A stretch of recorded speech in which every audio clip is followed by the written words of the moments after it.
Hey guys! యూట్యూబ్‌లో ఎక్కడ scroll చేసినా కూడా ఈ మిల్క్ బ్రెడ్ పుడింగ్ అయితే కనిపిస్తుంది. So, let's try. మనం ఎందుకు ట్రై చేయకూడదని చెప్పేసి నేను కూడా స్టార్ట్ చేసిన. ఒక పాన్ తీసుకొని అందులో కొంచెం పంచదార, కొంచెం వాటర్ పోసి క్యారమిల్ ప్రిపేర్ చేసుకోవాలనమాట. సో, ఎక్కువసేపు ఉంచకండి. కొంచెం లైట్ బ్రౌన్ కలర్ రాగానే తీసేయండి. లేకపోతే ఎక్కువసేపు ఉంటే చేదొచ్చేస్తది క్యారమిల్ అనేది. సో, ఒక గిన్నెలోకి తీసేసుకొని అందులో ఇది చూస్తుంటే నాకైతే చిన్నప్పుడు గోరింటాకు పెట్టుకుంటాం కదా! అదే గుర్తొస్తుంది. కేక్‌కి కావాల్సిన మిశ్రమం తయారు చేసుకుందాము. ఒక మిక్సీ తీసుకొని అందులోకి కొన్ని బ్రెడ్ స్లైసెస్, 2 ఎగ్స్ వేసేసుకోవాలనమాట.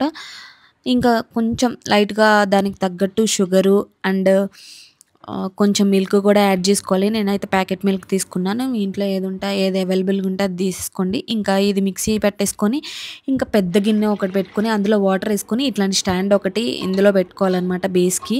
దాని మీద ఆల్రెడీ ఒక గిన్నెలో క్యారమిల్ ఏసుకున్నాం కదా! అందులో ఈ మిశ్రమాన్ని అందులో వేసేయాలి. ఇంకా మూత పెట్టేసి ఒక 10-20 మినిట్స్ అది కొంచెం కుక్ అయ్యే వరకు చూడాలనమాట. ఇట్లా మనం ఫోర్క్ పెడితే ఇట్లా దానికి అంటుకోకూడదన్నట్టు. అప్పుడు ప్రిపేర్ అయిపోయినట్టే కేక్. సో, ఇంక వేరే ప్లేట్‌లోకి సర్వ్ చేసేసుకున్నాను. సో, చూడ్డానికి బావుంది. ప్లెయిన్‌గా ఉందని చెప్పేసి ఇంకొంచెం కలర్‌ఫుల్‌గా పిస్తా అండ్ బాదం అయితే క్రాష్ చేసేసాను. చూడ్డానికైతే యమ్మీగా ఉంది. బట్ టేస్ట్ ఎలా ఉందో చెప్పనా? నాకైతే అస్సలు నచ్చలేదు గైస్. మరి నాకు చేయడం రాలేదేమో, మీరు కూడా ట్రై చేయండి. సో, టేస్ట్ విషయంకొచ్చేసి నేను ఎప్పుడైనా ట్రై చేసినా ఎలా ఉందో జెన్యూన్‌గా చెప్తాను. వీడియో కోసం సో యమ్మీ, సో డెలిషియస్ అని నేను చెప్పను గైస్. సో, నా వీడియో నచ్చితే లైక్ చేయండి.